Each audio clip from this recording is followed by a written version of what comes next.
হেই everyone, বিক্রমপুরের কে কে আছো? আজকের ভিডিওটা তাদের জন্য, তাই ঝটপট ভিডিওটা দেখা শুরু করে দাও। আজকে আমি বিক্রমপুর অঞ্চলের বিখ্যাত একটা খাবার আলুর বোয়া রান্না করব। এই খাবারটা বিক্রমপুরের মানুষের অনেক পছন্দ। তারা সকালের নাস্তাতেও এটা করে থাকে, আবার দেখা যায় দুপুরে অথবা রাতে এটা করে। আর শীতের দিন যখন নতুন আলুটা বের হয় সেটা দিয়ে কিন্তু মানে সবসময় তারা করে থাকে। তো আজকে আমি সেটাই শেয়ার করতে যাচ্ছি, খুব শর্টকাটে একদম। তো আজকে হঠাৎ করে মনে হলো যে আমি একটু আলুর বোয়াটা রান্না করি, আমার হাজব্যান্ড খেতে চেয়েছে। যদিও আমার কাছে তেমন একটা ভালো লাগে না, আমার কাছে নর্মালি এভাবে যে বোয়াটা বা খুদের ভাতটা হয় সেটাই ভালো লাগে। তো যাই হোক, এখানে আমি প্রথমে তেজপাতা তেলের মধ্যে দিয়ে পেঁয়াজ এবং শুকনো মরিচ টুকরো টুকরো করে কেটে দিয়েছি। তো এটা আরেকটা পদ্ধতিতে দেওয়া যায়, যেহেতু আমার বাসার কেউ ঝাল পছন্দ করে না, তাই আমি শুকনো মরিচটা হাতে কেটে কেটে দিয়েছি।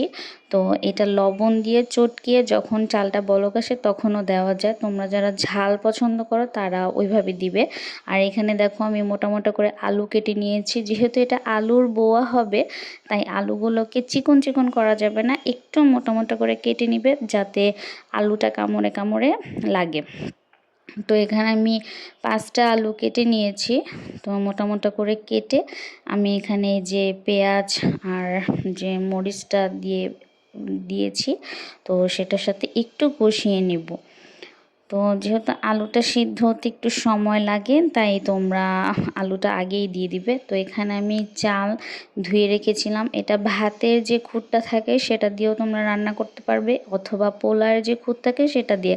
আর দুইটাই যদি না থাকে, ভাতের চাল যেটা চিকন থাকবে সেটা দিয়েও তোমরা রান্না করতে পারবা। তো আমার বাসায় পোলার যে খুদটা ছিল সেটা দিয়ে আমি আজকে রান্না করেছি। আর সামান্য একটু মসুরের ডাল দিয়েছি। চাইলে কেউ ডাল দিতে পারো, আবার নাও দিতে পারে, এটা তোমাদের ইচ্ছা।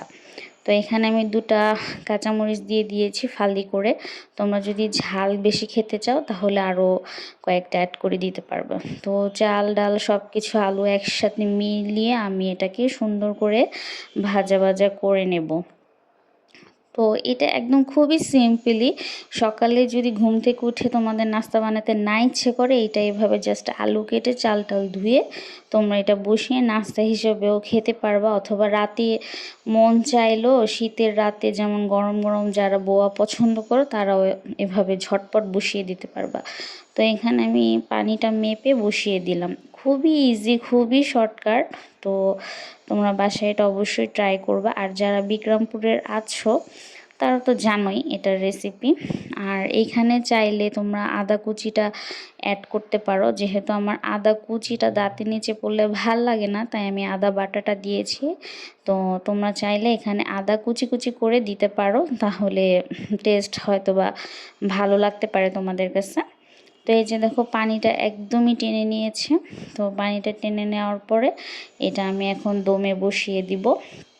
আর যেহেতু এখন শীতের দিন, তো শীতের দিনের একটা প্লাস পয়েন্ট হচ্ছে এখানে তোমরা ধনিয়া পাতাটা অ্যাড করতে পারবা। আর যেহেতু 12 মাসে এখন ধনিয়া পাতা পাওয়া যায়, কিন্তু শীতের দিনে যে ধনিয়া পাতার একটা স্মেল থাকে সেটা কিন্তু খুবই ভাল লাগে। আমার কাছে তো সব কিছুতে ধনিয়া পাতা ভাল লাগে। তো এই যে এখানে আমি কুচি করে ধনিয়া পাতাটা দিয়ে দিয়েছি। তো আরেক পাশে আমি চিংড়ি শুটকি ভুনা করেছি। এটার সাথে আসলে কিছুই লাগে না, ভর্তা দিয়েও তোমরা খেতে পারো, অথবা এভাবে ভুনা করেও খেতে পারো। সো এই যে আমার বোয়াটা রেডি। কেমন হলো জানাবে অবশ্যই।